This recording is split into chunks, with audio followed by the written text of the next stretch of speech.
종일 비가 와가지고 이렇게 날씨가 굳지만 또 이렇게 귀한 재단에 나오셔서 오늘 두 번째 특별 집회를 할 수 있도록 은혜 주신 하나님 아버지께 감사를 드리고 또 오신 성도님들에게 진심으로 감사를 드립니다. 오늘 담임 목사님은 저기 대전에서 총회 모임이 있으셔서 출타 중이시고 아마 오후에 오신다고 합니다. 그래서 저녁 집회 때는 아마 같이 하실 수 있게 될 것 같습니다. 그래서 좀 광고 부탁을 하시더라고요. 그래서 말씀을 드리고요. 오늘 두 번째 시간인데요. 여기 칠판에 나온 대로 제목은 아브라함과 맺으신 7대 언약과 하나님의 나라가 되겠습니다. 본문의 말씀은 시편 105편 8절에서 11절 말씀인데요. 시편 105편 8절에서 11절 말씀 같이 한번 읽어보도록 하겠습니다. 그는 그 언약 곧 천대에 명하신 말씀을 영원히 기억하셨으니 이것은 아브라함에게 하신 언약이며 이삭에게 하신 맹세며 야곱에게 세우신 율례 곧 이스라엘에게 하신 영영한 언약이라. 이르시기를 내가 가나안 땅을 내게 주어 너희 기업의 지경이 되게 하리라 하셨도다. 이는 하나님의 말씀이니라. 아멘입니다. 그래서 어저께 우리가 왜 예수 그리스도를 나의 구주로 믿고 하나님을 아버지로 모시며 천국에 입성할 하나님의 성도들이 아브라함의 자손이라는 이름을 받아야 되는지에 대해서 어제 공부했습니다. 충분히 이해가 되셨나요 혹시? 그래서 아브라함이라는 그 인물은 성경에 많은 믿음의 사람들이 있지만 특별히 하나님은 그 아브라함이라는 인물을 들어서 성도가 하나님 나라에 입성하기까지 그 전 구속의 과정을 그 아브라함의 일생 노정을 통하여서 하나님은 계시해 주신 것이죠. 그러므로 아마 이렇게 생각하면 어떨까 합니다. 그러니까 우리가 천국 백성이 되기 위해서 나는 천국에 입성할 수 있는 사람인가 아닌가 이렇게 한번 생각해 볼 필요가 있겠죠. 구원을 받은 것은 확실한 것 같지만 하나님이 그것을 확실히 증거하시느냐 나에 대해서 그것에 대해서 때로는 두려움도 있고 또 의구심을 가질 수도 있어요. 그런데 우리에게 이 아브라함이라는 그 인물을 통해서 구원받는 자는 아브라함의 자손이다 이렇게 말씀하심으로 아브라함이라는 인물을 우리의 어떻게 보면 신앙의 롤 모델로 삼을 수 있도록 이렇게 주셨다 이렇게 볼 수가 있습니다. 그래서 구속사 시리즈 제 10권을 보시면 아브라함의 10대 명령과 10대 허락이라는 그 제목으로 그 책이 나온 것은 그 아브라함이라는 인물 한 분에 대해서 우리가 연구해야 될 어떤 숙제라고도 할 수가 있습니다. 창세기 1장부터 50장까지의 내용 가운데 가장 많은 비중을 차지하면서 기록된 인물이 두 사람인데요. 물론 그 중에 한 분이 아브라함이고 그 다음 분이 요셉이에요. 그래서 우리는 창세기의 한 절반 정도는 아브라함의 이야기다 할 정도로 많은 분량을 차지하고 있죠. 그런데 그 아브라함에 대해서 우리가 생각하고자 할 때 빼놓을 수 없는 것은 언약이라는 단어입니다. 언약. 그래서요, 그는 그 언약이라고 말씀했죠. 언약. 그래서 이 언약이라는 이 단어를 우리는 구속사 시리즈를 통해서 자주 듣습니다. 그 언약이라는 말은 그 말 그대로 말로 하신 약속이죠. 하나님께서 우리에게 말씀으로 약속하신 것인데요. 파란색이라 잘 안 보이실까요? 네, 죄송합니다. 그러면 말씀으로 하신 약속이 언약이죠. 그래서 하나님이 구속사를 이끌어 가신다. 우리를 구속하시는 그 구속사를 이끌어 가시는 그 원동력, 그 힘이 무엇이냐 이렇게 물어본다면 하나님은 먼저 무엇하시고 우리에게 말씀으로 미리 언약을 하시고 그리고 그 언약을 성취하시는 분이에요. 언약을 이뤄 나가신다는 거죠. 그래서 언약과 그 성취가 구속사를 이끌어가는 원동력이다 이렇게 말씀을 드릴 수가 있겠습니다. 그래서 우리 천국 백성의 성도들은 반드시 무엇을 가져야 되냐면요, 언약 신앙을 가져야 돼요. 그 언약 신앙을 가진다는 게 무슨 의미냐면요, 예를 들어서 한번 설명을 해드려 볼게요. 여러분들이 천국이 있다 없다? 있습니까 없습니까?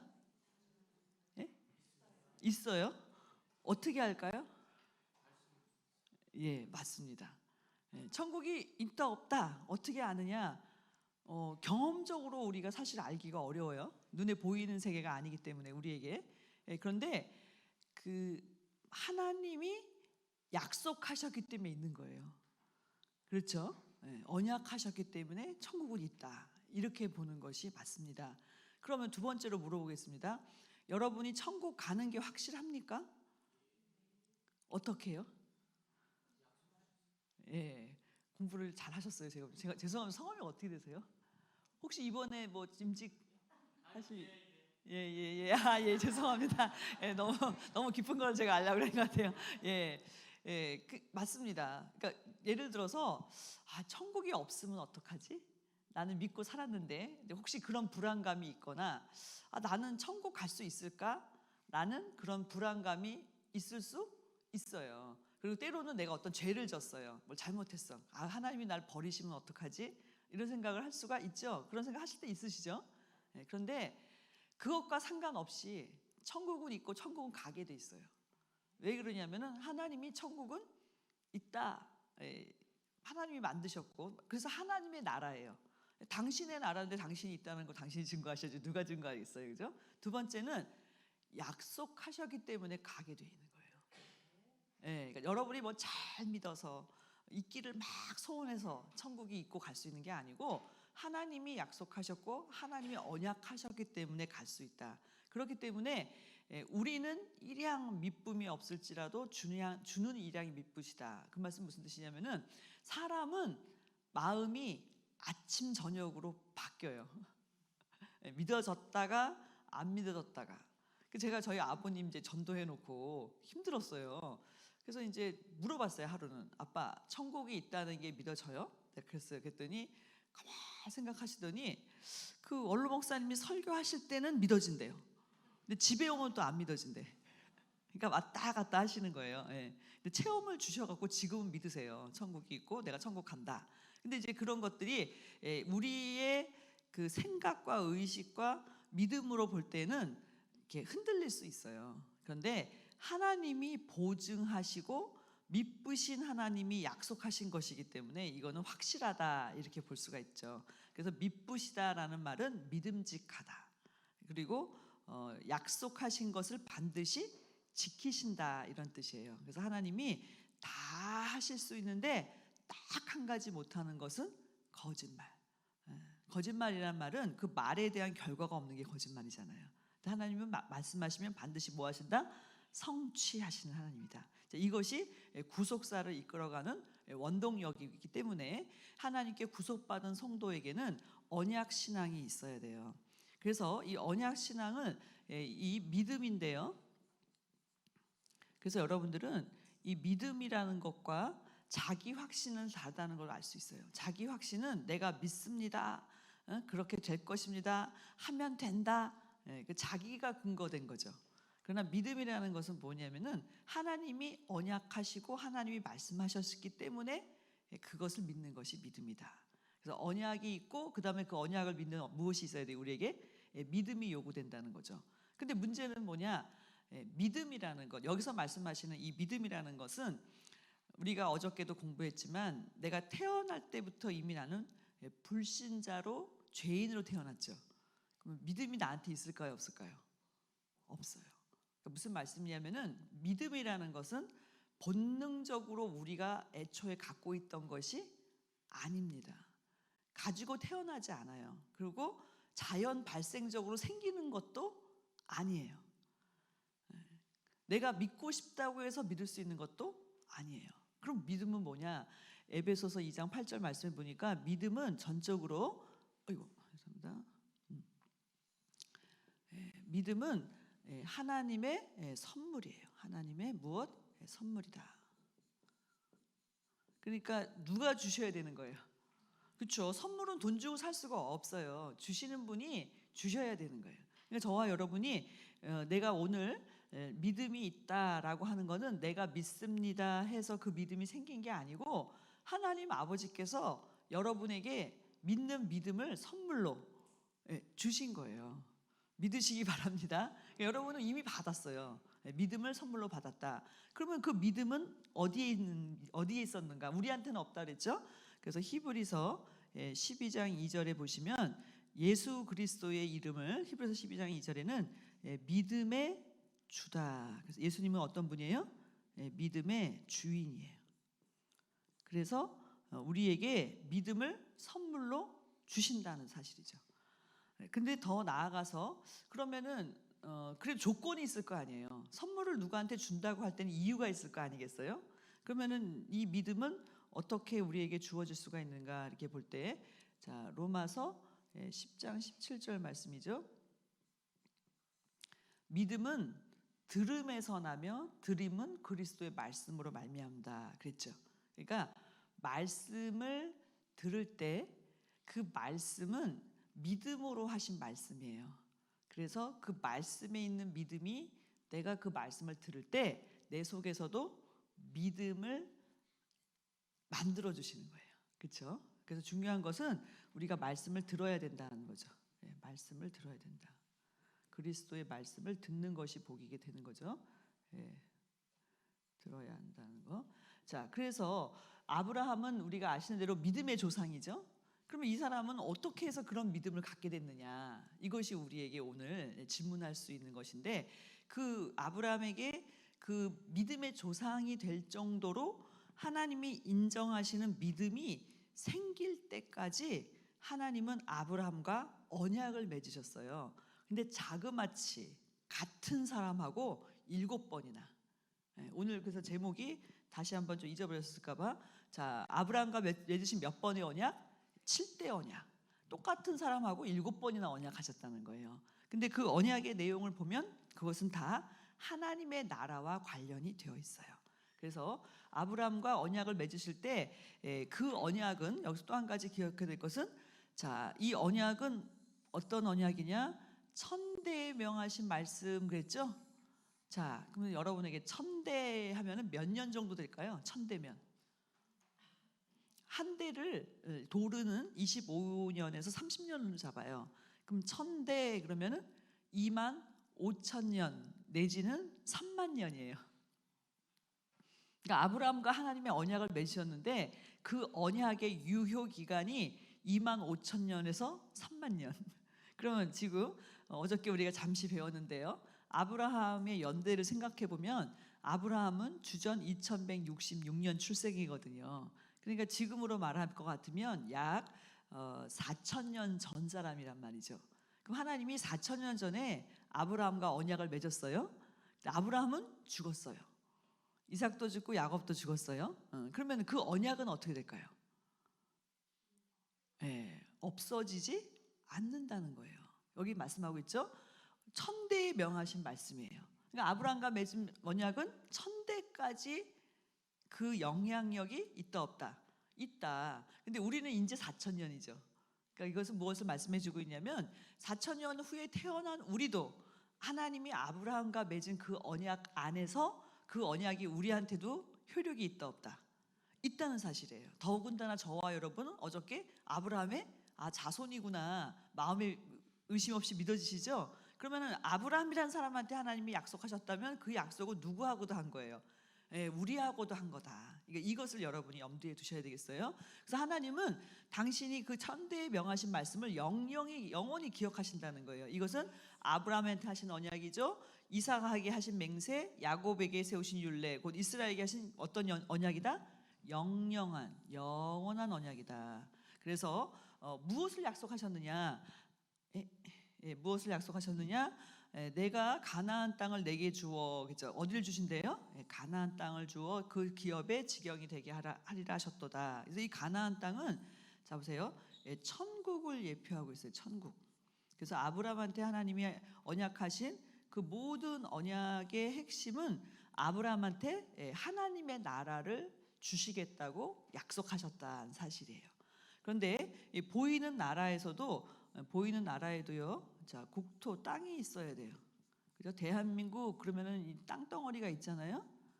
그리고 두 번째는 그곳에 사는 무엇이 있어야 돼요? 국민, 백성이 있어야 되죠. 그리고 세 번째는 땅과 백성만 있어도 되지 않죠. 그 나라에는 그 나라를 지키는 주권이 있어야 돼요. 주권. 나라는 이렇게 세 가지 요소로 되어 있다면 이제 하나님께서는 아브라함한테 무엇을 가나안 땅을 약속하셨죠? 그래서 가나안 땅은 무엇을 예표한다? 천국을 예표한다. 그리고 아브라함한테는 씨를 약속하셨죠? 그것은 아브라함에게 무엇을 주시겠다? 자손을 주시겠다. 그리고 주권, 하나님의 언약이죠. 그리고 그 언약을 믿는 그 아브라함의 순종의 그 믿음이 아브라함으로 하여금 천국 백성으로서의 주인으로서의 확증이 되겠습니다. 그래서 이러한 언약을 하나님이 아브라함과 맺으신 거예요. 근데 똑같은 언약을 7번이나 반복하셨어요. 그래서 7번 이거 다 하려면 되게 길거든요. 그런데 자세히 보니까 우리가 예를 들어서 한번 이렇게 생각해 보실까요? 똑같은 얘기를 여러 번 한다는 얘기는 어떤 뜻일까요? 중요하다. 또 매우 중요하다. 네. 근데 똑같은 언약인데 그 언약이 점차적으로 확장되고 있어요. 똑같은 언약인데 그리고 조항이 추가되고 있고 그리고 반복되면서 더 강조되고 있다 이렇게 볼 수가 있겠어요. 그래서 저는 그 아브라함이라는 인물을 볼 때 우리가 생각할 때는 야, 뭐 믿음의 조상이고 뭐 이스라엘의 조상이고 유명한 분이니까 나와는 좀 거리가 멀다. 나같이 믿음 없는 사람하고는 이제 그렇게 생각할 수가 있는데요. 십권을 통해서 우리가 자세히 공부를 해보면 아브라함이 우리하고 별반 다르지 않은 사람이었구나. 실수도 많고 의심도 많고 하나님 보시기에 섭섭하게 해드린 일도 많이 있었어요. 그런데 어떻게 아브라함이 믿음의 조상이 되었는가? 이게 결론적으로 가보면 하나님이 만드셨어요. 네. 그렇기 때문에 저는 그 세례 요한이 이 땅에 왔을 때 그랬잖아요. 속으로 너희가 아브라함의 자손이라고 말하지 말라. 하나님이 이 돌들로도 아브라함의 자손을 만드신다. 그 말씀은 강조적인 표현이고 상징적인 표현인 것 같지만 저는 실제적인 표현이다. 왜냐? 우리가 머리가 나쁘잖아요. 세상에서도 뭐라 그래요? 아유, 저 돌머리. 왜냐니까 잘 못 깨닫고 등을 또 까먹고 딱딱한 돌과 같이. 근데 돌들로도 뭘 만드신대요? 아브라함의 자손을 만드신다는 거죠. 그러니까 하나님이 작정하시면 우리를 만드시겠다는 거예요. 그러니까 내가 걱정할 일이 아니라 하나님이 하실 일이다. 이거 볼 때 아브라함이라는 사람도 하나님이 어떻게 하셨다? 만드셨다는 사실이죠. 그래서 다시 정리해 보면 하나님의 구속사는 언약하시고 그 언약을 성취하심으로 그 구속사는 전진하고 있다는 사실입니다. 그래서 오늘은 아브라함과 맺으신 7번의 언약을 통해서 그 아브라함을 통한 구속사의 성취를 어떻게 이루어 가셨는지 그 과정을 한번 살펴보겠습니다. 자, 첫 번째로 하란에서 맺으신 첫 번째 언약입니다. 어저께 우리가 배운 바와 같이 갈대아우를 떠나서 아버지 데라, 조카 롯, 아내 사레와 함께 하란에 먼저 도착했다고 그랬죠. 근데 아버지 데라가 하란에서 가나안 땅을 가고자 하지 않았어요. 그래서 하나님은 아버지 데라를 버려두고 가나안 땅으로 옮기라고 하란에서 아브라함한테 명령하신 거죠. 그래서 하란에서 맺으신 첫 번째 언약의 내용이 됩니다. 그래서 창세기 12장 1절 4절은 하란에서 말씀하신 거예요. 그래서 4절에 보면 이에 아브라함이 여호와의 말씀을 쫓아갔고 그와 함께 롯도 그와 함께 갔으며 아브라함이 하란을 떠날 때 나이는 75세였더라 이렇게 나오죠. 그러니까 이 언약은 하란에서 하나님이 아브라함과 맺으신 언약이고 그때 아브라함의 나이는 몇 살이었다? 75세였다라는 것을 알 수가 있어요. 그래서 본토 친척 아비 집까지 나오는 거예요. 여기서는. 왜냐하면 아버지 데라도 와도 분리되어야 되기 때문이죠. 그래서 내게 지시할 땅 어느 땅이죠? 가나안 땅으로 옮겨가라고 하나님이 명령을 하십니다. 그 이유는 아브라함에게 큰 민족, 그러나 현재 아브라함에게는 아들이 없어요. 그러나 큰 민족이다. 복을 준다. 이름을 창대케 한다. 복의 근원이 될 것이다. 어마어마한 말씀이죠. 그래서 이와 같이 하나님은 아브라함을 모든 민족의 조상으로 만들기 위해서 하란에서 언약하심으로 아브라함은 그 언약의 말씀을 쫓아갔다. 그래서 여기서 볼 때 땅을 약속하시고 자손을 약속하시고 하나님이 그 주권적으로 말씀하실 때 아브라함이 그것을 순종했다는 것을 알 수가 있어요. 그래서 오늘 저와 여러분도 하나님이 왜 부르셨느냐 할 때 많은 민족의 조상과 같은 아브라함 같은 인물을 만들기 위해서다. 그럼 여러분 생각할 때 그 전도사님 자녀도 없는데 무슨 많은 자손을 낳겠어요? 이제 이렇게 얘기할 수도 있겠죠. 그러나 여기서 말씀하신 자손은 혈통적인 자손만 말하는 것도 아니고요. 믿음으로 많은 사람들을 전도하는 것도 많은 자손을 본다는 것을 믿으시기 바랍니다. 그러니까 여러분이 믿을 때 여러분을 통해서 많은 사람들이 믿게 되는 거예요. 그래서 제가 어저께 잠깐 간증했잖아요. 제가 처음 교회를 다닐 때는 저희 집안에 예수 믿는 사람이 저 한 사람밖에 없었어요. 근데 지금은 한 반 이상이 믿어요. 그렇다고 제가 전도한 건 아니에요. 근데 시간이 지남에 따라서 교회 다니는 분들의 숫자가 점점점 늘어나는 것을 볼 때 신기하죠. 그래서 아브라함이 받은 복이 어느 정도로 크냐면 하나님이 오늘 저녁에 공부를 할 텐데요. 그냥 아브라함이 원하는 건 다 들어주세요. 근데 그렇다고 아브라함이 아무거나 원하는 건 아니에요. 그렇기 때문에 우리가 아브라함 자손이 된다는 것은 사실 어마어마한 권세를 이 땅에서 받을 뿐만 아니라 하나님의 나라에서도 받아요. 양쪽에서 다 받게 돼 있어요. 그래서 그 내용도 우리가 알 때 큰 자부심을 가지고 여러분들이 신앙생활 하시기를 바라는데요. 자, 그랬을 때 이제 아브라함이 순종해서 마침내 가나안 땅으로 들어갔어요. 그런데 도착한 후에 세겜이라는 곳에 도착했어요. 첫 번째 도착지가 세겜. 세겜은 아마 여러분이 많이 들어보셨을 거예요. 그래서 창세기 12장 7절 말씀, 여호와께서 아브라함에게 나타나 가라사대 내가 이 땅을 내 자손에게 주리라 하신지라. 그가 자기에게 나타나신 여호와를 위하여 그곳에 단을 쌓고 이렇게 말씀했죠. 역시 가나안 땅, 이 땅을 약속하시고 이것을 누구에게? 아직 낳지도 않은 자손에게. 그리고 아브라함은 그곳에 무엇을 쌓다? 단을 쌓다. 예배드렸다는 뜻이에요. 그러니까 아브라함이 하나님을 경외하는 믿음으로 하나님이 약속하신 그 약속을 믿고 하나님 앞에 제사를 드리는 단을 쌓는 이 신앙생활의 모습은 오늘날 저와 여러분에게도 동일하게 적용돼야 될 줄 믿습니다. 그러니까 하나님 앞에 예배드리는 생활은 하나님의 백성이라는 증표예요. 그래서 나와 예배로 제사로 언약한 백성들을 내 앞에 모으라 이렇게 말씀하신 것은 여러분들이 이렇게 오늘 특별 집회지만 주일 성수하시고 수요일 날 또 이렇게 정기 집회에 나오신 자체가 나는 하나님하고 언약한 백성입니다라는 표식이라는 거예요. 자, 그랬을 때 이제 아브라함이 가나안 땅에 마침내 도착했는데 문제는 뭐냐면요. 창세기 이제 그 12장 쭉 밑으로 보시면은 언약한 그 땅에서 가뭄을 만나요. 그러니까 여러분이 만약에 하나님이 명령하셔서 순종해서 갔으면 여러분에게는 어떤 기대감이 있을까요? 하나님이 가라고 그랬으니까 좋은 데 가라고 그랬을 거라고 생각하잖아요. 근데 가자마자 가뭄이 들어서 아브라함이 조카 롯과 아내를 데리고 애굽으로 내려가게 됐어요. 그래서 애굽이라는 곳은 나일강이 있는 곳이죠. 물이 있는 곳이죠. 그래서 내려갔는데 문제는 다시 돌아온 이후에 조카 롯과 헤어지게 되죠.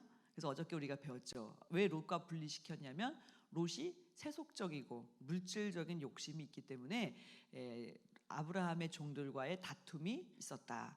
그래서 조카 롯은 물이 있는 요단들 소돔 고모라를 택해서 소돔으로 내려갔죠. 근데 아브라함은 가지 않았어요. 그러니까 사실은 아들을 낳아서 아들이 아브라함에게 큰 기업과 힘이 돼줘야 될 텐데 아들 같은 조카 롯이 소돔 고모라로 떠났지만 아브라함은 언약을 지키기 위해서 가나안 땅에 머물렀다는 사실이죠. 그러니까 하나님이 그것을 보시고 기뻐하셨어요. 그래서 여러분들이 이제 신앙생활 하다 보면 많은 신앙의 동역자들을 만나게 되실 거예요. 그런데 그때 하나님이 때에 따라 바꾸신다는 것도 아셔야 돼요. 무슨 말씀이냐면 첫 번째, 두 번째 언약까지는 롯이 같이 언약을 받았죠. 그러니까 롯이 아브라함의 믿음의 동역자였어요. 근데 세 번째 언약부터는 롯은 없어졌죠. 왜냐하면은 그의 신앙의 모습을 볼 때 가나안 땅에 와 보니 생각보다 척박해요.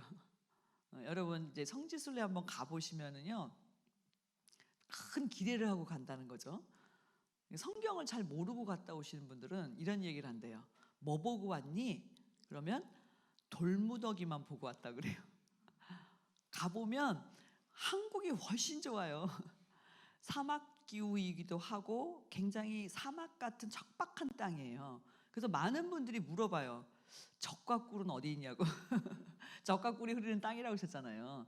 그러니까 그것은 육신적으로 살기 좋다는 의미는 절대로 아니에요. 한국이 훨씬 살기 좋아요. 근데 하나님이 언약한 땅이기 때문에 그것이 보증이 되는 것이죠. 그러니까 롯의 입장에서 볼 때는 삼촌을 따라가면 되게 좋을 줄 알았던 거예요. 근데 가보니까 그 땅이 자기 마음에 안 들어. 그러나 아브라함은 언약하셨기 때문에 어떻게 돼요? 지켜야 돼요. 그럼 롯은 그렇지 않아요. 직접 언약하지 않았거든요.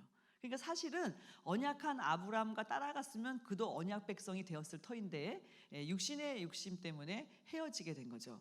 그래서 저와 여러분이 이렇게 생각하시면 돼요. 그러니까 저도 처음 교회에 올 때 저를 전도한 분이 있었어요. 근데 그분은 지금 우리 교회 현재 안 계세요. 저를 데려다만 놓고 가셨어요. 어디론가. 그러니까 이제 신앙이 똑같지가 않다는 거죠. 처음에 이분이 저를 전도하고 제가 전도사가 됐을 때 너무 기뻐가지고 저한테 야, 내가 하나님 앞에 잘한 거 딱 하나 있는데 너 전도한 거라고 이렇게 은혜를 받을 때 얘기를 하셨어요.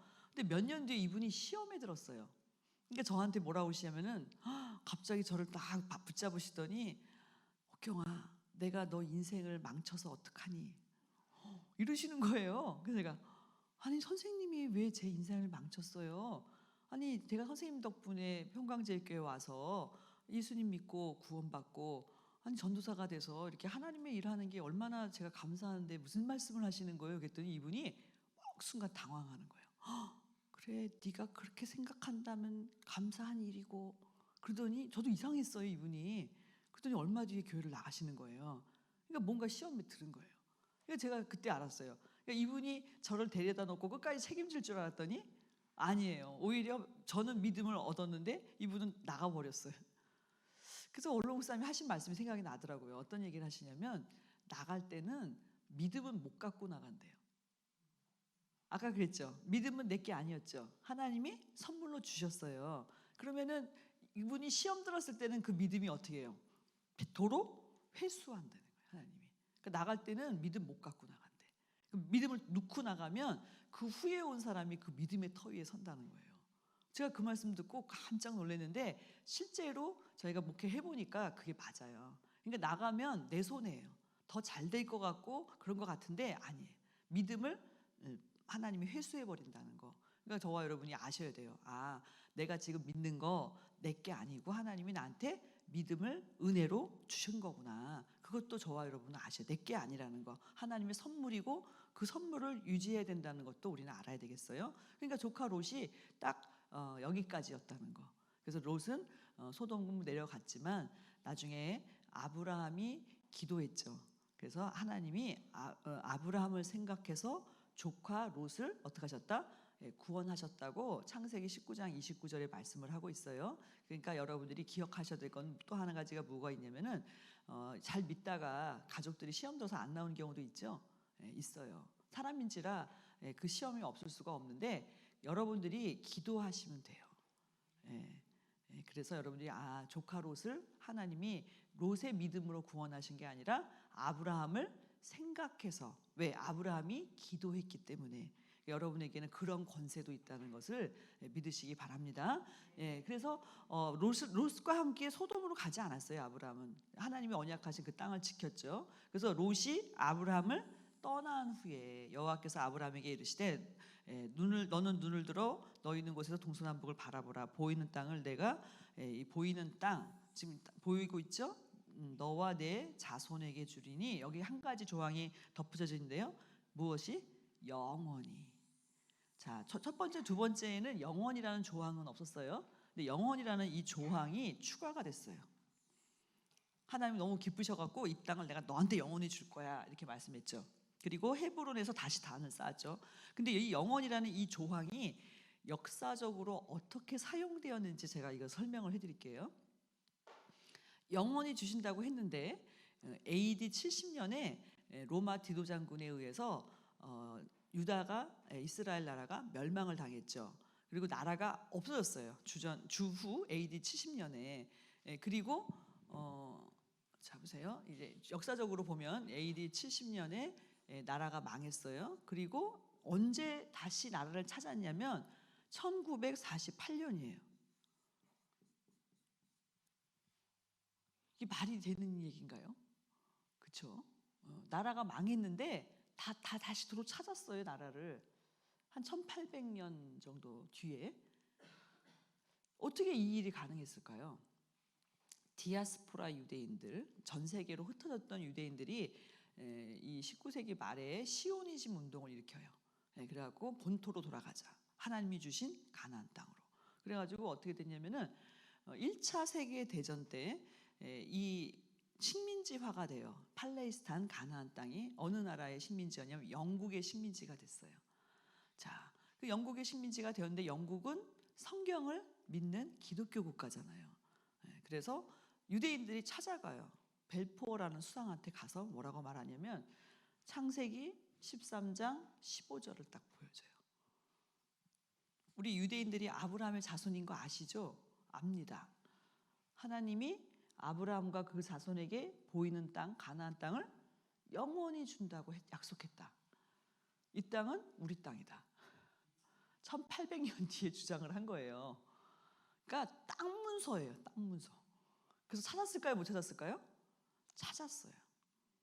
80% 정도, 100%는 아니에요. 가자지구라든가 이런 웨스트뱅크 같은 데는 아직도 팔레스타인 사람이 살고 있지만 찾았다니까요. 그러니까 여러분들이 그걸 아셔야 돼요. 이 말씀의 권세가 어느 정도로 크냐? 땅 문서가 된다는 거. 그러니까 효력이 있다 없다? 있다는 거예요. 무슨 효력? 법적인 효력이 있다. 하나님 말씀에는. 그래서 1948년에 이스라엘이 독립 나라를 찾았다는 거. 이것은 성경에도 예언돼 있었어요. 예수님도 이것에 대해서 종말의 징조 가운데 하나로 예언하신 거죠. 그래서 볼 때 자, 영원히 주겠다. 근데 그 왜 영원히 주느냐? 롯과의 분리 이후였다는 것을 알 수가 있습니다. 자, 이번에는 네 번째로 횃불 언약, 아브라함 84세 때입니다. 그러니까 75세에 첫 번째 언약을 했고 10년째가 되는 84세 때 횃불 언약을 하시는데요. 이 내용은 아마 많이 공부하셨을 거기 때문에 살짝 지나가겠습니다.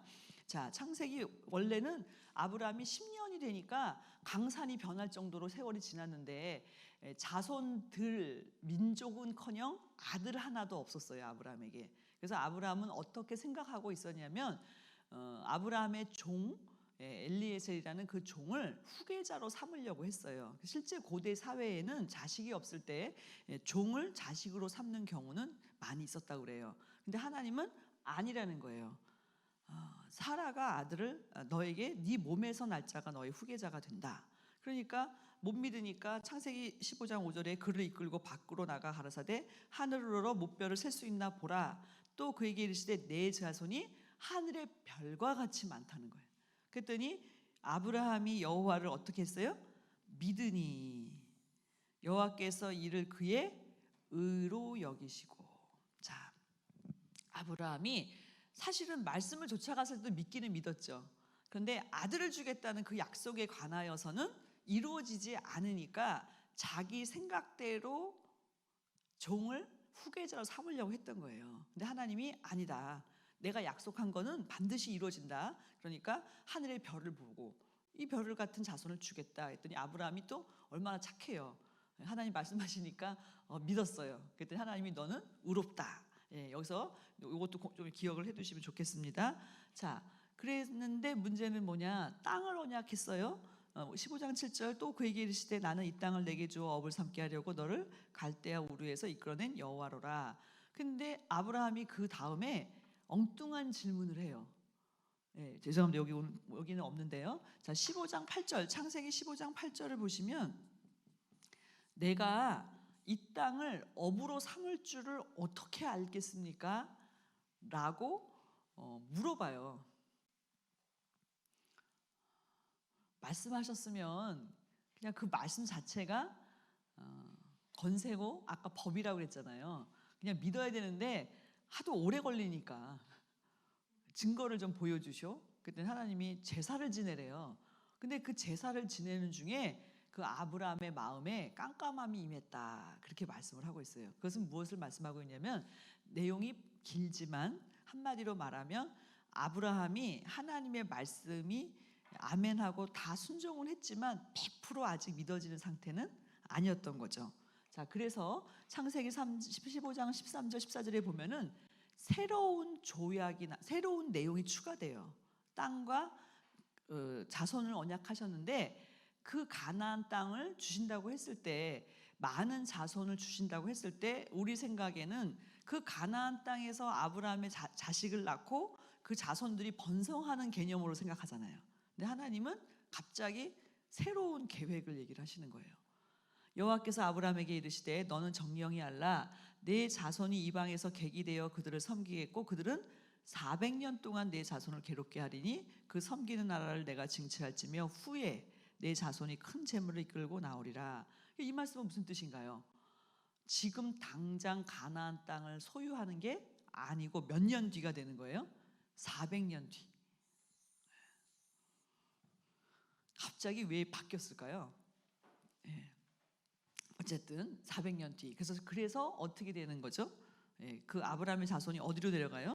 애굽, 이집트로 내려가서 430년을 거주하고 어떻게 되나요? 출애굽을 하게 되는 거죠. 바로 출애굽 사건은 이 횃불 언약 때문이죠. 그죠? 그러니까 우리가 생각할 때 창세기, 출애굽기, 레위기 그냥 순서대로 생각을 하지만 사실 애굽 400년 거주 기간은 무엇 때문이었다? 아브라함에게 하나님이 하신 말씀 때문이었다는 것을 알 수가 있죠. 그래서 애굽에서 많은 백성이 출애굽하게 된 것은 바로 이 횃불 언약에 대한 성취라는 것을 우리는 알 수가 있습니다. 자, 그래서 여기 조금 넘어가고요. 그런데 그것에 대한 그 횃불 언약이 성취될 것에 대한 표징으로 두 가지 이적을 보여주시는데요. 하나는 연기 나는 풀무 그리고 타는 횃불이죠. 그래서 이 언약의 이름이 횃불 언약이 돼요. 그래서 타는 횃불이 쪼갠 고기 사이로 지나더라. 그래서 횃불 언약이에요. 여기가 말 그대로.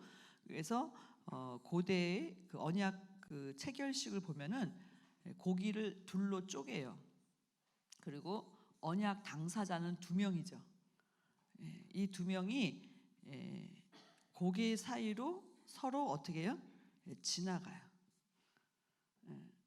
이것이 언약 체결식이에요. 그러니까 지금 횃불 언약을 하나님이 체결하고 있는 거죠. 쪼갠 고기 사이로. 아까 그랬죠. 그 아브라함이 고기를 쪼갰다고 그랬잖아요. 이제 그 사이로 무엇이 지나갔다? 횃불이 지나갔다. 그럼 이 횃불은 무슨 상징일까요? 횃불 여기서 타는 횃불은 하나님의 임재를 상징하고 있어요. 그러니까 이 언약을 하나님은 어떻게 하시겠다? 반드시 지키겠다. 근데 재미있는 거는 아브라함은 지나갔나요? 자세히 읽어보시면 아브라함이 지나갔다는 얘기는 없고 타는 횃불만 일방적으로 지나가요. 그것은 우리에게 무엇을 말씀해주고 있냐면 하나님이 이 언약을 약속하신 분은 하나님이시죠. 그리고 타는 횃불을 통해서 그 하나님의 언약이 아니라 하나님의 임재. 그러니까 하나님이 이 언약을 어떻게 하시겠다? 지키겠다. 만약에 못 지키면 쪼개져도 좋다. 이런 뜻이에요.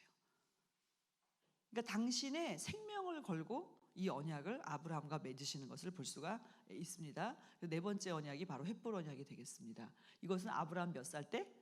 84세 때예요. 84세.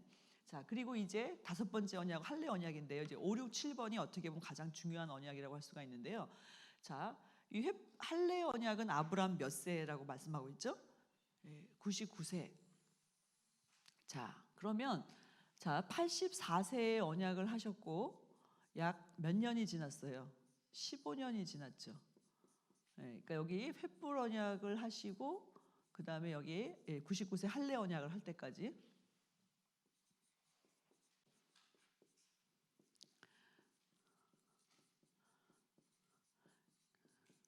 그러니까 지금 이렇게 뭔가 미심쩍어요. 제가 봐도 뭐가 이렇게 확 이렇게 된 게 아니고 아브라함에게 왜 어둠이 임했을까? 그리고 왜 쪼개인 고기 사이로 하나님은 햇본을 지나가는데 아브라함은 안 지나갔을까? 뭔가 어떤 우리에게 숙제를 던져주고 있는 것처럼 보여요.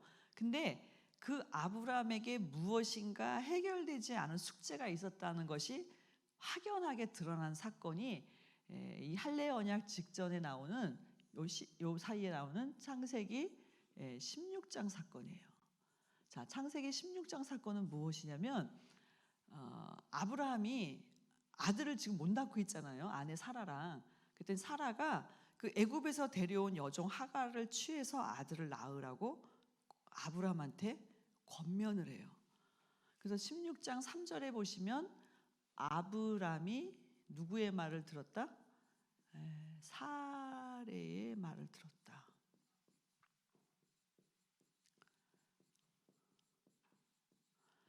그러니까 이 어둠이 틈타는 것은 이런 것 같아요. 네 몸에서 날짜가 너의 후계자가 된다 그랬거든요. 그러니까 아브라함 생각할 때는 나지만 아내까지는 얘기했다고 생각하지 않는 거예요. 그러나 하나님은 아브라함에게 아들을 준다고 할 때는 아브라함의 아내는 사라잖아요. 사라를 통해서 준다고 하신 거예요. 근데 자기 생각에는, 사라의 생각에는 자기가 아이를 못 낳고 하나님이 안 주니까 하갈을 통해서 나오면 어떻겠냐. 여러분 생각에는 어떠십니까? 그럴듯한가요? 이스마엘 종이나 하나님 아들 후계자로 삼겠다고 그때 하나님이 안 된다 그랬죠. 그럼 이것도 물어봤어야 돼요. 하나님한테. 사라는 지금 이렇게 얘기하는데 하나님 하갈을 취해서 아들을 낳는 게 맞습니까? 라고 물어봐야 돼요. 근데 안 물어봤어요. 그냥 어떻게 했어요? 들었다. 그래가지고 누구를 낳았어요? 이스마엘을 낳았어요. 이때가 언제냐면은 아브라함이 86세예요. 아브라함 86세 이스마엘을 낳았죠. 자, 그리고 나서 13년 뒤죠. 이스마엘 낳고 나서는 아브라함에게 하나님이 99세 때 나타나신 거예요. 그러니까 그 가운데에는 아무런 사건이 없어요. 하나님의 침묵의 기간이죠. 그럼 침묵의 의미가 무엇이었을지는 아무도 몰라요. 이런 걸 가리켜서 동상이몽이라고 해요. 하나님은 하나님대로 침묵하는 이유가 있고 아브라함과 사라는 아무 말 안 하시는 거 보니까 이스마엘을 인정하셨나 보다. 그리고 이스마엘을 후계자 삼으면 되겠다라고 99세까지 철석같이 믿고 있었던 거예요. 근데 하나님이 99세 딱 나타나셨어요. 여기 보니까 나타났다. 아까 나타났다는 또 나오죠. 나타났다는 것은 하나님이 보여주셨다라는 뜻이기 때문에 이것은 굉장히 중요한 표현이에요. 하나님이 급할 때는 당신을 보여준단 말이죠. 아브라함은 나타났대요. 그에게 이르시되 나는 전능한 하나님이라 너는 내 앞에서 행하여 완전하라. 자, 완전하라라고 명하실 때 아브라함은 어떻다? 하나님 보시기에 불완전하다라는 거예요. 그럼 왜 불완전할까요? 자기 생각대로 생각하고 있어요. 지금 아브라함이. 그렇죠? 하나님의 언약을 자기 생각대로 이루어도 된다라고 생각을 하고 있는 거예요. 근데 하나님은 어떤 하나님이에요? 전능한 하나님이에요. 그러니까 아들을 지금 못 주신 것이 아니라 안 주신 거예요. 아직. 근데 하나님이 못 주신다고 생각하는 거예요. 왜? 나이가 너무 늙었기 때문에 이제. 그것은 아브라함의 생각이죠. 그래서 하나님은 전능한 하나님 앞에서 완전하라. 이 얘기는 무슨 뜻이냐면요. 사람이 불완전하지 완전한 사람은 없어요. 그 완전하라는 명령은 어떤 의미로 받아들이면 되냐면 전능하신 하나님을 온전히 믿을 때 하나님 보시기에 완전해질 수 있다라는 것을 말씀해 주고 있어요. 그러니까 오늘 저와 여러분도 사람으로서 완전하다 불가능하죠. 하나님을 믿는 그 믿음에서. 그래서 하나님은 99세에 나타나가지고 이제는 좀 제발 믿으라 이렇게 말씀하신 거죠. 그래서 99세에 많은 일을 하셨어요. 계명해 주죠. 계명. 그래서 계명이라는 게 뭐예요? 이름을 바꿨죠. 아브라함, 존귀한 아버지에서 아브라함, 열국의 아버지가 됐죠. 그러니까 여기 이름의 차이가 뭐냐면은 존귀한 아버지는 이 사람은 존귀한 사람인데 아브라함은 뭐예요? 열국이죠. 자손에 대한 이름이 열국이라는 자손에 대한 이름이 포함되어 있어요. 그러니까 너 아들이 없으니까 너는 지금 아브라함이야. 네? 하나님의 방백이니까. 그러나 열국이 있는 아버지가 된다. 이렇게 말씀하신 거예요. 아직 아들도 하나 없잖아요 또. 근데 또 이렇게 얘기하시는 거예요. 그러니까 이름을 먼저 바꿔버렸어요. 그 다음에 하신 게 무엇이냐면은 할례예요. 그래서 이 할례 언약의 특징은 무엇이냐면 아까 이 언약이 영원한 언약이라고 그랬잖아요. 예, 그런데 너는 양피를 베어라 이것이 나와 너희 사이의 언약이라 그랬죠. 예, 언약의 표징이다. 그러니까 언약은 말로 한 거기 때문에 눈에 안 보여요. 그런데 아예 살에 있어. 내 언약이. 하나님의 언약을 살에다가 베버린 거예요. 예? 그래서 무슨 언약이 돼요? 영원한 언약이 된다. 살해한 언약이 할례 언약이에요. 어떻게 보면은 참 징하죠, 그죠? 그러니까 하나님이 살에다가 그냥 표시를 딱 해가지고 영원한 언약이다. 다시 아브라함한테 또 강조를 하시는 거예요. 그러면서 하시는 말씀이 사라가 아들을 낳을 거야. 거기서 또 걸리는 거예요, 아브라함은. 왜 걸려요? 예, 창세기 17장 18, 19절 아브라함이 이에 하나님께 고하되 이스마엘이나 하나님 앞에 살기를 원하나이다. 벌써 아들이 있잖아요. 그러니까 이 아들로 하시고 아들 못 낳는다. 왜? 99세, 89세 경수가 거의 끊어질 지경이잖아요. 근데 19절에 하나님이 가사대 아니라 아니. 그러니까 아브라함의 일생에 보면 하나님이 아니 3번이나 얘기하세요. 그러니까 아브라함하고 하나님 막 싸우는 거야. 하나님 엘리에셀 아니, 이스마엘 아니, 웃었다 너? 안 웃었는데요? 아니, 너 웃었어? 그러니까 하나님을 어떻게 이기겠어요, 그죠? 예, 그래서 사라가 정녕 내게 아들을 또 낳는데 아직 가지지도 않았어요. 근데 이름이 먼저 나왔어요. 이삭이래. 예, 웃었으니까. 내가 그와 내 언약을 세우리니 그의 후손에게 영원한 언약이 되리라. 그러니까 정말 미치고 환장하는 거예요. 세상 말로 하면은 75세 때부터 민족, 아들, 후손 막 그렇게 노래를 부르셨는데 거의 지금 100세가 됐으니까 25년 동안 아들이 없잖아요. 거기다가 거의 이제 거반 끝나가는 노인인데 자꾸 얘기를 하시는 거예요. 내가 그와 아직 있지도 않은데 그도 있고 그 뭐도 있어요? 그의 후손도 있어. 그 영원한 언약이래. 그러니까 이제 아브라함이 믿어야죠. 예. 근데 이제 그러면서 17장 21절에 내 언약은 또 얘기하는 거예요. 내가 여기는 이제 뭐가 나오냐면요. 이제 시기도 나와. 언제 이 아들을 낳는지. 자, 아까는 없는 아들의 이름이 나왔죠. 이삭. 근데 이 아들을 언제 낳을 거냐? 명년이라는 말은 내년이에요. 내년. 지금 말씀하시는 그 다음 해. 이 기한에. 그러니까 내년 이맘때라는 뜻이에요. 그러니까 지금이 3월이잖아요. 그러면 2024년 이맘때 너가 아들을 낳을 거야. 1년 전에 얘기하시는 거예요. 그러니까 얼마나 디테일해요, 그죠? 사라가 내게 아들 낳을 이삭과 내가 언약을 세우겠다. 이쯤 되면 어떻게 돼요? 믿어 드려야 되는 거죠. 이쯤 되면은. 예.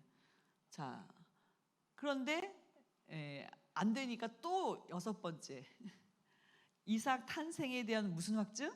재확증하는 언약이 99세 때 또 있었어요. 이때는 소돔 고모라 멸망시키러 가면서 아브라함한테 들리셨죠. 창세기 18장 10절 그가 가라사대 여기 또 뭐라 그래요? 기한이 이를 때 내가 정녕 내게로 돌아오리니 내 아내 사라에게 아들이 있으리라 하시니 사라가 그 뒤 장막문에서 들었다. 그래서 여기 보시면은 아까 이제 그 할례 언약 하실 때 말씀하신 것은 내년 이맘때였잖아요. 근데 좀 18장은 조금 시간이 지났던 것 같아요. 그래갖고 표현이 바뀌어요. 기한이 이를 때라는 이 단어는 히브리어로 카예트 하야예요. 예. 그래서 카예트 하야 기한이 이를 때 이 뜻은 두 가지로 번역이 돼요. 첫 번째는 생명의 때, 그리고 두 번째는 어떤 뜻이냐면은 내년 새싹이 돋을 무렵. 그러니까 계절적으로 어떤 계절인 거예요? 예? 봄이죠, 봄. 그래서 유대 전승에는 이삭이 6월절에 태어났다는 전승이 있어요. 봄이잖아요, 6월절. 그러니까 지금 우리가 사순절을 지내고 있고 이 올해는 4월 9일이 부활주일이잖아요. 그러니까 부활주일은 확연한 봄이죠. 예. 그래서 이삭이 낳을 그 시기를 아까는 내년 이맘때, 그러니까는 이제 그 99세 봄에 나타나신 거고, 그 다음에 좀 더 지난 다음에는 내년 봄이다, 이렇게 다시 가르쳐 준 거죠. 그리고 실제로 어떻게 됐어요? 아들을 낳았어요, 안 낳았어요? 낳았죠. 그래서 창세기 18장 14절에 여호와께 능치 못한 일이 있겠느냐, 기한이 이를 때 다시 얘기하는 거예요. 내가 내게로 돌아오리니 사라에게 아들이 있으리라. 그러니까 이 정도로 얘기하면 어떻게 돼요? 이거는 이제 믿어야 되는 거예요, 그죠? 그래서 아브라함도 웃고 사라도 웃었어요, 사실은. 그러니까 그 얘기는 뭐냐면 어떻게 보면 그냥 인간의 한계죠, 그게. 그렇잖아요. 저와 여러분이 안 웃었다고 보장할 수 있겠어요, 우리 같으면? 예. 그런데 하나님께서는 어떻게 하셨느냐? 그 1년 뒤 봄에 어떤 일이 일어났냐면 창세기 21장 1절 2절을 보면 여호와께서 그 말씀대로 사라를 권고하셨고 여호와께서 그 말씀대로 사라에게 행하셨으므로 사라가 잉태하고 하나님이 말씀하신 기한에 미쳐, 바로 그때 그 말씀하신 그 기한에 미쳐 늙은 아브라함에게 아들을 낳으니라고 말씀하고 있죠. 그러니까 진짜 낳았어요, 안 낳았어요? 낳았어요. 그럼 여러분에게 물어볼게요. 자, 아브라함과 사라는 믿고 낳은 걸까요? 낳았기 때문에 믿어진 걸까요? 예, 그렇죠? 예, 맞잖아요, 그죠? 근데 하나님이 뭐라고 표현해야 되죠? 세상에서는 이런 걸 돈 세탁이라고 하는데 믿음 세탁을 해버렸어요. 그러니까 아니, 팩트는 뭐냐면 믿어서 아멘 하고 낳은 게 아니고 둘 다 웃었는데 낳았기 때문에 정말 말씀하신 대로 됐구나. 이제 안 믿을래 안 믿을 수 없잖아요. 왜냐하면 물증이 있으니까. 아니, 아들을 낳았는데 어떻게 안 믿어요? 그러니까 아브라함 사라가 믿어서 낳았다는 기보다는 주셨기 때문에 믿을 수밖에 없었다라는 것이 맞죠?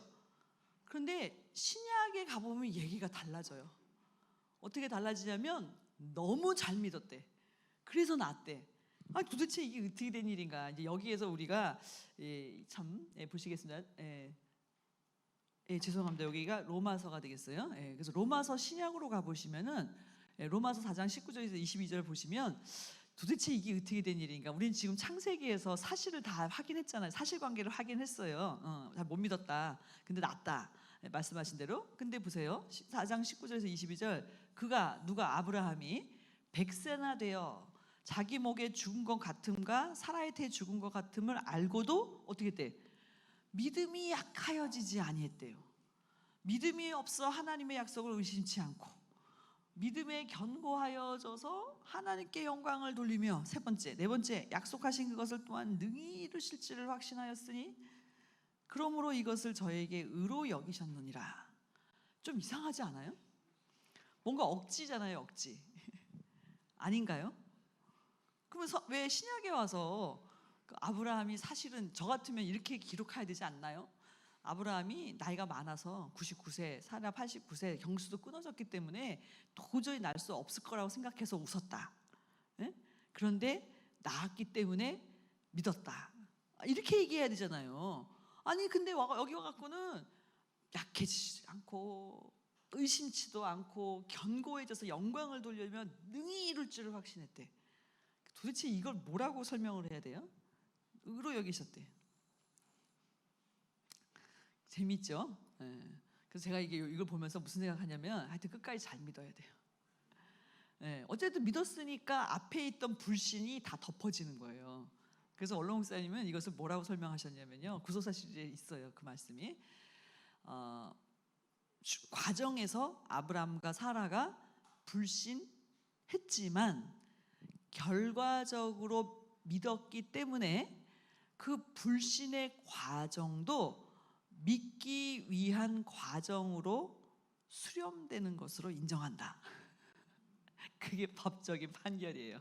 이해되시죠? 무슨 말씀인지. 결과적으로 믿었기 때문에 앞에 있었던 불신도 믿기 위한 과정이었어. 이렇게 바꿔주시는 거예요. 이해되셨어요? 근데 만약에 끝까지 못 믿었다면 어떻게 될까요? 아브라함은 못 믿었다고 끝나는 거예요. 그래서 이것은 우리에게 무엇을 말씀해 주고 있냐면 우리도 그 나라 가기까지 우리의 믿음이 100% 완전하지 못해요. 때로는 의심하고 때로는 넘어질 때도 있어요.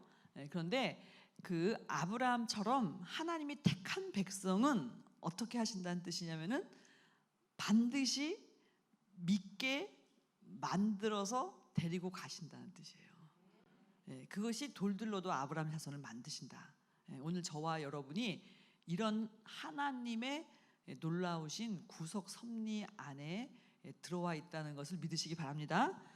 그러니까 무슨 뜻이냐면요, 믿지 않을 자유와 권리는 없으십니다. 누가? 여러분들이. 택하시면 그렇게 되는 거예요. 그러니까 그게 복이죠. 사실 여러분들도 아시잖아요. 내가 우리의 개인적인 삶을 봤을 때도 많은 환난과 어려움이 있었죠. 넘어지고 자빠질 만한 때가 많이 있었어요. 또 우리 교회를 볼 때에도 그렇죠. 그럼에도 불구하고 어떻게 내가 여기 있지?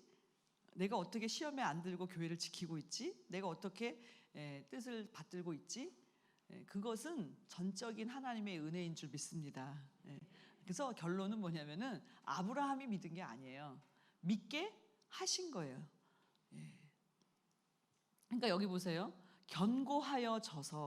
견고하여졌다는 건 뭘까요? 견고하게 만드셨다는 뜻이거든요. 그래서 볼 때 이것은 아브라함이 한 것이 아니라 하나님이 하신 거구나. 그래서 아브라함이 믿은 걸로 맨 마지막에 딱 인정을 해주시는 거예요. 그래서 뭐라고 했어요? 이것을 저에게 의로 여겼다. 근데 이 놀라운 것은 뭐냐면은 이거는 아브라함뿐만 아니라 믿는 우리에게도예요. 그래서 예수님께서 이제 오늘 여기 결론의 말씀을 드리고자 하는데요. 마치지는 못했고요. 저녁에 3번의 의에 대해서 공부할 때 7번째 언약에 대해서 할게요. 지금 6번째까지 했죠? 7번째 마지막 언약이 있는데요. 그것은 저녁 공부 시간 때 마저 하도록 하겠습니다. 그래서 결론을 맺도록 할게요. 그렇다면 결론적으로 우리가 한 가지 여기서 잊어버리지 말아야 될 것은 무엇이냐면 믿음은 나를 믿는 것이 아니라 믿으신 하나님 아버지를 믿는 게 믿음이에요. 저와 여러분은 믿을 만한가요? 믿지 못할 만한가요? 저는 우리 각자 자신을 볼 때 자신을 믿지 않았으면 좋겠어요. 왜냐하면 사람은 알 수가 없죠. 그러나 우리를 부르신 분은 어떠신가요? 그래서 어디를 읽으시면 좋겠냐면요, 디모데후서 3장 13절 말씀을 찾으시겠습니다. 결론이 이게 되겠습니다. 디모데후서 3장 13절 한번 찾으시고 읽겠습니다. 죄송합니다. 2장 13절입니다.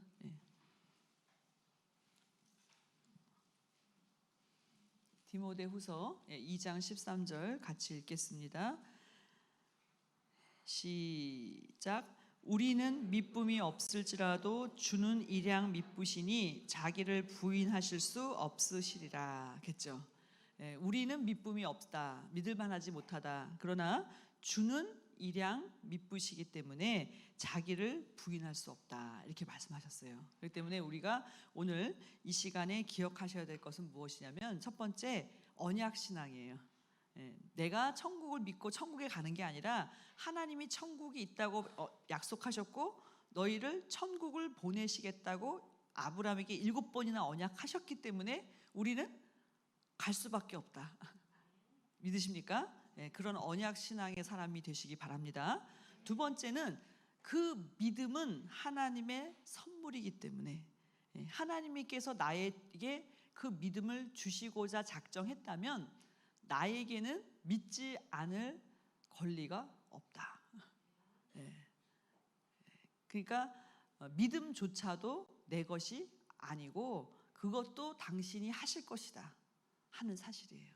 그것을 믿는 것이 믿음인 줄 믿습니다. 그리고 세 번째는 과정적으로 불신이 있고 의심이 있고 원망이 있었다 할지라도 하나님 아버지께서 우리를 끝까지 책임지실 것이기 때문에 우리를 의롭다 하실 분은 하나님이시다. 당신이 의롭다 그러면 끝난 거예요. 칭의예요. 그래서 재미있는 사실은 의롭다가 아니라 의롭다고 뭐 해준다? 칭한다. 그래서 칭의예요.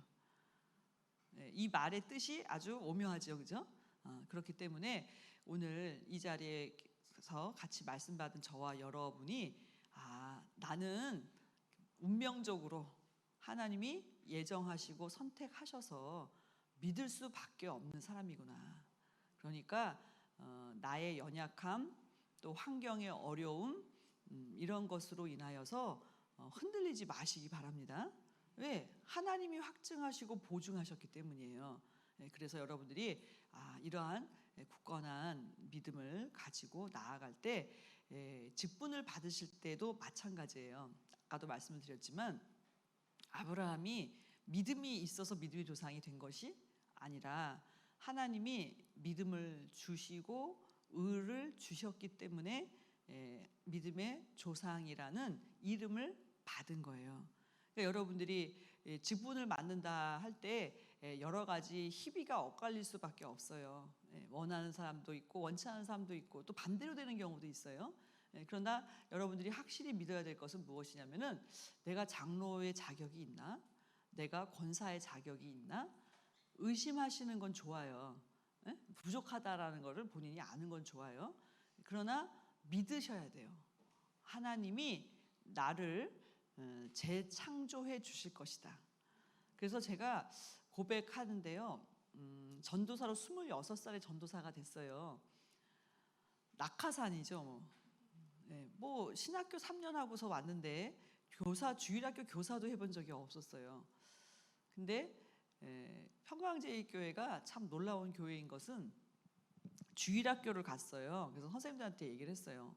저는 주일학교를 못 다녀봤습니다. 주일학교 교사도 못 해봤어요. 제가 어떻게 교사를 하면 좋을까요? 아니서 전도사를 하면 좋을까요? 그랬더니 선생님들이 깔깔깔깔 웃으시더라고요. 그러면서 우리가 만들어줄게요.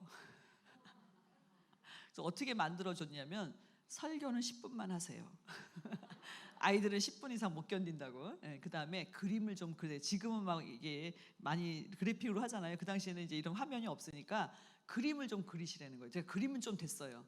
그래서 설교를 말로만 하면 애들이 이해를 못한다고 그려달라고. 그런 다음에 공과를 만드시오. 어떻게 만들어야 되는데 본을 딱 갖고 와요. 이렇게 만들면 된다고. 그래서 제가 선생님들한테 배워가면서 했어요. 그래갖고 전도사 생활을 이제 시작을 했는데 제가 생각해도 한심하기 이를 데가 없고 저 자신도 제가 전도사라는 어떤 자의식이 없었어요.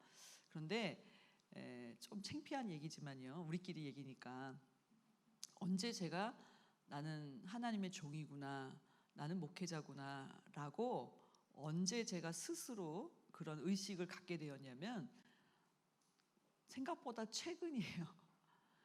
원로 목사님 별세하신 이후에요. 계실 때는 원로 목사님의 그 큰 그늘 날개 아래 있었기 때문에 딱히 제가 성도들을 책임지고 뭐 기도를 한다거나 사실 그런 의식을 못 가졌어요. 근데 별세하시고 나니까 목동이 억지로 목자가 돼야 되는 어린아이가 갑자기 어른이 돼야 되는 이제 그런 상황을 맞이하게 되더라고요. 그래서 지금도 생각을 해요. 어떻게 하면 내가 정말 좋은 목회자가 될 수 있을까? 그러면 이제 생각하죠. 원로 목사님이 우리한테 뭘 해주셨나? 생각해 보면 그 중에 하나도 제대로 할 수 있는 게 없어요. 제가 스스로 볼 때. 그래서 생각을 해보죠. 뭘 하면 좋을까? 어떻게 하면 좋을까? 근데 그 중에 한 가지는 있더라고요. 뭐냐면은 그 사모님, 원로 목사님 사모님께 한번 신방을 간 적이 있어요. 그랬더니 사모님이 이런 얘기를 하시더라고요. 원로 목사님이 가출한 지 30년이 됐다고. 처음에 못 알아들었어요. 네? 가출하셨어요? 네. 그러니까 이제 그 오리동으로 이사 오고 노량진으로 이사 가면서 원로 목사님 사택에 계시기 시작한 거죠. 이제 그거는 뭐냐면은 이제 교회에 사셨잖아요, 그죠? 네. 그래서 생각해 보면 동고동락을 하셨던 것 같아요. 같이 고생하고 같이 울고 같이 식사하시고 같이. 그러니까 제가 볼 때 그런 것이 지금의 좀 기억에 남아요. 그래서 제가 왜 이 말씀을 드리냐면은 그러니까 저 자신이라는 사람으로 볼 때는 저는 혈액형도 B형이에요. 그 B형이 무슨 상관이냐? 최악이죠. B형은 어떤 혈액형의 성격의 사람이냐면 남한테 관심이 없어요. 이기적이에요. 저는 태생이 그래요. 그렇게 안 보이시나요 혹시? 그렇다면 좀 변화가 된 거죠. C형으로 이렇게 크라이스트 C형으로. 그러니까 무슨 말씀이냐면요. 타고난 성품은 있어요 사람마다. 그건 안 바뀌어요. 그런데 좀 개량은 될 수가 있다는 거죠. 어떻게? 하나님의 은혜로요. 그러니까 아브라함도 아담의 후손이에요. 타락한 아담의 후손이고 죄 가운데 태어났어요. 그러니까 하나님이 그 아브라함 75세부터 175세까지 그 100년 동안 얼만큼 공을 들인 거예요. 시마다 때마다 찾아가서 7번이나. 그래서 마지막 7번째 언약하실 때는요 맹세로 하세요. 영원한 것도 부족해서 맹세. 내가 맹세로 너를 복을 주겠다. 이렇게 되신 거죠. 그것은 하나님의 승리예요. 아브라함의 승리가 아니라. 아브라함이란 그 사람을 놓고 하나님이 마침내 당신이 승리하신 거예요. 그러니까 오늘 저와 여러분에게도 하나님 아버지께서 승리하시길 바랍니다. 무슨 말씀이냐? 저는 지금도 미완이에요. 교육자로서. 그걸 느껴요. 너무 부족하고 너무 말도 안 되는 게 많아요. 그런데 그렇게 부르셨기 때문에 그렇게 만들어 주신다고는 믿어요. 그 나라 가기 전까지 정말 그 사도 바울처럼 나의 달려갈 길을 마치고 믿음을 지켰다. 아니 얼마나 감사합니까? 그러니까 오늘 저와 여러분도 마찬가지예요. 그 볼 때 그 임직을 한다는 것은 또 많은 시험과 환난과 여러 어려움이 있습니다. 그거는 뭐 우리 교회뿐만 아니라 여러 교회 다 마찬가지예요. 근데 만약에 여러분들이 새로운 직분을 맡는다 할 때 여러분들이 생각하셔야 될 것은 믿음이에요. 필요한 것은 어떤 믿음이냐?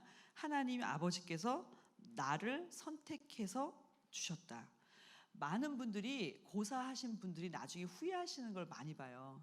그때 내가 자격이 안 되기 때문에 못한다고 했는데 지나고 보니 그때 했었어야 됐다. 영원히 안 된다. 그 얘기를 하시는 거예요. 스스로는. 그렇기 때문에 여러분들이 믿음으로 하나님 아버지께서 아브라함을 믿음의 조상으로 창조하셨듯이 나를 우리 산성교회의 기둥 같은 장로로 믿음의 어머니인 권사로 나를 재창조하실 것을 믿습니다. 하셔야 돼요.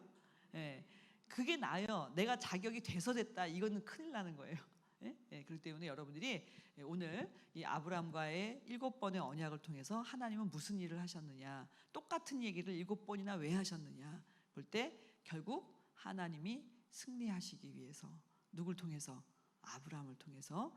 오늘 아브라함 자손된 저와 여러분에게도 같은 은혜로 역사하실 줄 믿습니다. 다 같이 기도드리시겠습니다. 참 좋으신 살아계신 우리 아버지 하나님, 은혜를 진심으로 감사드립니다. 오늘 사랑하시는 우리 산성교회 귀한 성도님들 이른 아침부터 준비하여서 오전 집회에 참석할 수 있도록 인도하여 주시니 진심으로 감사함을 드립니다. 또한 이렇게 4월 30일 임직식을 위해서 믿음으로 기도로 물질로 준비하는 당신의 귀한 자녀들을 기억하여 주시옵소서. 아브라함을 믿음의 조상으로 만드신 하나님 아버지께서 우리를 하나님의 이름에 합당한 교회에 합당한 일꾼으로 빚어주실 줄 믿습니다. 살아계신 아버지, 이 주어진 기간 한 달이라는 기간 동안에 부족하지만 기도로 채울 수 있도록 인도하여 주시옵시고 말씀을 들음으로 믿음으로 준비될 수 있도록 인도하여 주시어서 아버지 보시기에 놀라운 영광의 순종의 임직식이 될 수 있도록 인도하여 주시옵소서. 귀한 일꾼들을 세워 주심으로 말미암아 우리 산성교회가 크게 부흥하고 발전하기를 원합니다. 아브라함을 생각해서 조카 롯을 구원하신 하나님 아버지께서 이 임직자들을 통해서 그 가족들을 통하여서 또 만세전에 구원받기로 작정된 많은 사람들이 있는 줄 믿사오니 이 임직식을 통하여서 많은 사람들이 아버지 앞으로 달려나오는 구원의 문이 활짝 열리는 역사만 있도록 인도하여 주시옵소서. 하나님 앞에 준비하는 이 모든 과정 가운데 어둠의 권세가 틈타지 못하도록 성령의 불담으로 지켜 보호하여 주시옵시고 각자 자신의 믿음을 돌아보며 살필 수 있도록 인도하여 주시어서 부족한 것이 채워지게 하시고 충만케 되는 응답의 역사만 있도록 인도하여 주시옵소서. 그렇게 될 줄 믿고 감사드릴 때 존귀하신 우리 주 예수님의 이름으로 감사 기도드리옵나이다. 아멘.